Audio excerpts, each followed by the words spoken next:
Welcome to Coffee and Coaching Conversations. We are so excited because today we are kicking off the first of a series of 3 episodes where we share our stories. We talk a little bit about how we each as coaches got to where we are today and what that process looked like. So I'm so excited because we have today CindyAnn sharing her story. And I would love to hear you start off maybe by telling us a little bit about you, who you are, first and foremost, CindyAnn. Okay. I'm super excited about this series as well. Really excited to tell my story and then to hear Emma and Abby's story because, we always learn so much from one another. Exactly. I ended up in a marriage that lasted almost 20 years. And then we ended up in a divorce. We had 3 beautiful children together. And after our divorce, it took me a while to start dating. After separation, basically, it took me 4 years to start dating. But by the time I started dating, I was really at a loss on how to do it. I was really concerned about how is this going to look. And guess what? It did not look very good. I can imagine. I am so bummed out because I was attracting the same type of person that my ex-husband was. And I knew whatever my ex-husband was not for me anymore. So I knew that I needed to make a change. And so what did I think I had to do to make the change? Well, keep dating, keep dating, keep dating. Never made the change. That never made the change for me. It just kind of actually got worse. So what I was doing and where I was then was very much anxious attachment style. So I was attracting men that weren't feeling comfortable in their own skin because I was not comfortable in my own skin. So it just wasn't working. It did not work. There were so many incidents where I was going on dates and walking home or walking to my car, I should say, after the date, way more empty than when I started the date. And I thought, something has got to break here. So my youngest daughter, in May of 2021, graduated from her high school and was moving states to go to a different college, a college. And that's when I knew I'm going to make a commitment to me because I'm now an empty nester and I wanted to be in a loving long-term relationship. And I had proven to myself from the prior years that I didn't know how to do it. So it was literally her graduation day. And I was getting an interview from a coach that I ended up hiring. And in this interview, I was in a dress because I was getting ready to literally run to her graduation. So the timing was impeccable. Super happy about that. And the interview went well. The coach had said, I will call you back again in a week. Think about this. And boy, did I think about it. And I said yes to her program a week later. And I took the deep dive. And we all know now that I have, now evolved. And I'm in this amazing, loving relationship with Kurt. And Kurt and I live together. And everything's been really going great since January of 2022. Wow. So over 2 years. Right. Mm-hmm. So it sounds like you've been on quite a journey. What how would you describe the sort of the healing and the work and the change that you've done? Um, this is what I have to say is that when I would go to these programs on Tuesday nights with my love coach and other women who became my accountability partners, and we supported each other through thick and thin because we were all women throughout the whole country, who were in this situation where we were all like, how come love is passing us by? Why can't we figure this out for ourselves? So I was bonding with all these women on video, Zoom video calls once a week. But the coach, when it was my turn to talk, because it was group coaching, when it was my turn to talk, I'd be like, why isn't she asking me about like, who am I going on the date with next? And what does my profile look like? And, who, da da da da da. Instead, she was asking me questions about like who I am and where am I going and what am I doing. And I'm like, wait, let's not talk about me. Let's talk about how am I going to get to this partner. And she was such a good coach. She didn't say, well, Cindy Ann, it is about you to get to that person. Yeah, So she just kept on asking me the questions. So I was like, this is getting me nowhere closer to finding my forever partner, talking about myself. Well, I did. I kept on talking about myself. And in that's where you find that little wounded, 6-year-old girl who had so many of her needs not met. So much pain, so much family history. It's generational. It's my parents, of course, did the best that they could do. Um, I didn't have my needs met. My mother's needs were not met at all. And then my father had, pretty intense narcissistic tendencies.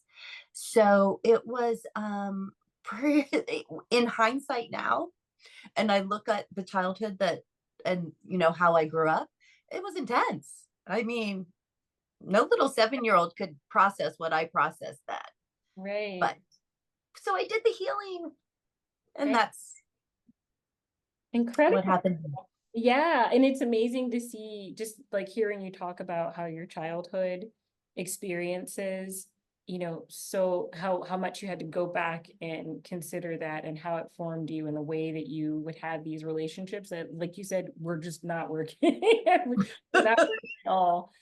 I'm really curious though. So what did it feel like and what did it look like even for you when when you finally started to, shift when things shifted for you, like what was the experience, not only in like new relationships when you started dating in a way that actually, that was more empowered and following the tools that you learned, but how did it feel for you when you got there and what did it look like?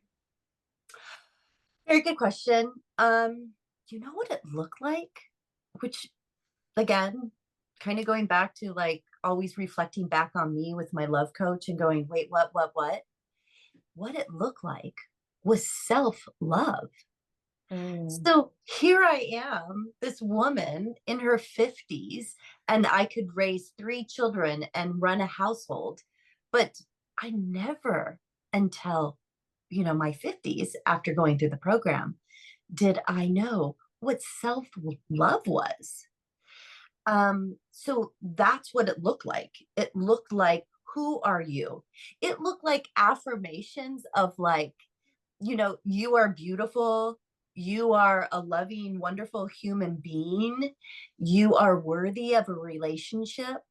I mean, it was very, very basic, mm. um, very basic learning. And is that kind of answering the question Yeah. there? Yeah, and I can only imagine like how that translated for the men, that you were connecting to them and Mm, how that transformed, not only your connections, but obviously your relationship mhm. now. So, I mean, it sounds like, Kurt is absolutely anything but your dad or your ex or anything like that. Exactly. Yes. Yeah, absolutely. It's wonderful. That is amazing. Yeah. I mean, it's so nice to kind of, and I always find it incredible when people look back and see the change. And it's some of these things feel a little bit intangible, and it feels a little bit like magic, while it's actually happening. You can't quite believe it. But I know all three of us have had that same experience, so it works. But it is just kind of crazy how these things, suddenly you look back and you're like, oh my goodness, look, Yes. look what's happened. How did that happen? Mhm. But yeah. Yes, exactly. Because I think, how did I live the first 50 years of my life that way?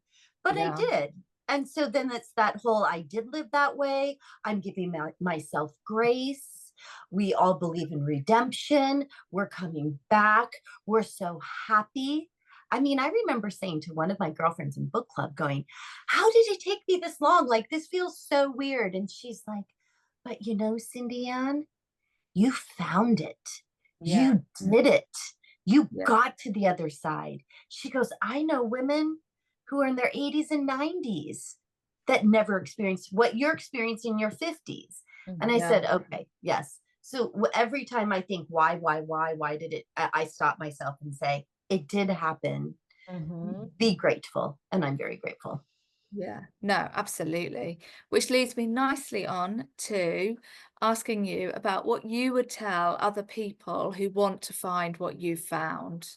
What advice would you give them? What suggestions would you give them? Because you've met this amazing man, you have a healthy relationship. It's so different from what you've experienced before. It sounds amazing. I mean, everybody wants that. So what would you recommend? Well, there's a couple different things, but let me start with, if someone's looking, okay, one, if you're watching this episode right now, you're thinking, wait, where am I at? Mhm. But where you really, really, really, really, really need to be at is, you need to have like the most burning desire to know that you want a partnership, because it's really not something to jump in with 1 foot. I mean, it is a 2 foot jump in to a lake, and it can be a deep lake and you can go down. But oh my gosh, when you get back up and you learn about who you are and your soul is healed and you've come out on the other side, it's so worth it. But that could all sound a little intense for someone who's might be in their 30s right now and going, la la la la la, like I am in dysfunction after dysfunction. But that's okay. Don't worry. There's there's here's 3 coaches that can turn that train around for you. So there's that piece. But you have to have that burning desire, because without that burning desire, you can't put the work in to heal unless you have that burning desire. It's kind of interesting. We can go in that more with you, if you give one of us a call. But then it's going to be the burning desire and then the consistency. So it's truly, truly, truly consistently putting yourself into position of, every day, I would like to be in a loving long-term relationship. I would like to be in a loving long-term relationship. Women in their 30s, I want to get married and have children. I really want to have a partner and have babies. But guess what? To get there, if you're in your 30s and you're not with a loving partner, go ahead, hire someone, figure it out. I mean, because that's where we kind of have to be at. So that's what I would say. Okay, so check your soul. Where are you really at? How important is this? And then if I had to throw in one more piece of advice, it's going to be boundaries. Once you learn all of everything that we teach and what I learned, and then you set those boundaries, holy cats, it's so fun Yeah. when you have control of your life again. I mean, it's pretty great. You have control of who you are, who you're dating, what you're doing. You say when, you say how, you say how much, you say everything. And it is just great because that's what happens when you become this evolved person, when you make the commitment to heal the inner child, to then say, I'm ready for that spectacular future relationship. Yeah, I love that. Yeah, and it like sort of takes that, so it feels easy. It feels, I love that you're just the way that you described it, just like opens up, you know, you feel as if you're comfortable and confident in that point, in that space. So, oh, that was beautiful. Yeah, it's very inspiring, very inspiring. So I'm Well, thank you. sure our listeners have learned a lot and really enjoyed getting to know you just a little bit better. And if you do want to hear Abby's story and my story, then tune in to episodes 2 and 3 of this series so that you then understand a little bit more about all three of us and have a better understanding of you know, who we are, what we do, and why we are passionate so much about this topic and want to help as many women as we can to find the relationships that they desire. So I hope that was helpful, and we look forward to sharing more in the next episode. Bye. Bye.